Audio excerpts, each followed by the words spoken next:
நிஜமா சொல்றேன். பெண்கள் கண்டிப்பா அவங்க நெனச்சா, ஆண்களுக்கு ஈடாவே அவங்களால பவர்ஃபுல்லா அவங்களால பண்ண முடியும். எந்த ஒரு தருணத்தையும் வந்து ஈஸியா மாத்த முடியும். அவங்களுக்கு அந்த பவர் இருக்கு. இப்போ நெறைய வந்து நம்ம நியூஸஸ் பார்க்குறோம். நெறைய இந்த அப்யூஸ் அது இதுன்னு எக்கச்சக்கமா இப்போ மீடியால வந்து நம்ம வந்து அது பரவலா பார்க்க முடியுது. நான் சொல்ற ஒரே ஒரு விஷயம் அதுதான். ஆ என்னன்னா, நம்மள வந்து ஒரே ஒரு விஷயத்துல தான் வந்து ஆஃப் பண்ண முடியும் எல்லாரும். நம்மள வந்து ஃபிசிக்கலாவோ, இத அப்யூஸ் பண்றதோ, ஏதோ அது பண்ணிட்டா, ஓகே இந்த பொண்ணு வந்து இதுக்கு மேல இவ பண்ண முடியாது. இவளால வளர முடியாது அப்படின்னு அந்த அந்த தாட் இருக்குல்ல, அத தாண்டி வர முடியும் அப்படின்றது தான் யோகிடா ஆக்சுவலா.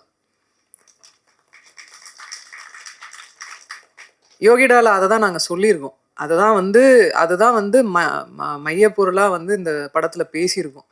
அ அத அத வச்சு ஒரு பொண்ண ஆஃப் பண்ணக்கூடாது. அத தாண்டி வர முடியும். நீ வா! அப்படின்றது தான். எல்லா பொண்ணுங்களுக்கும் அத தான் சொல்றேன். வாங்க.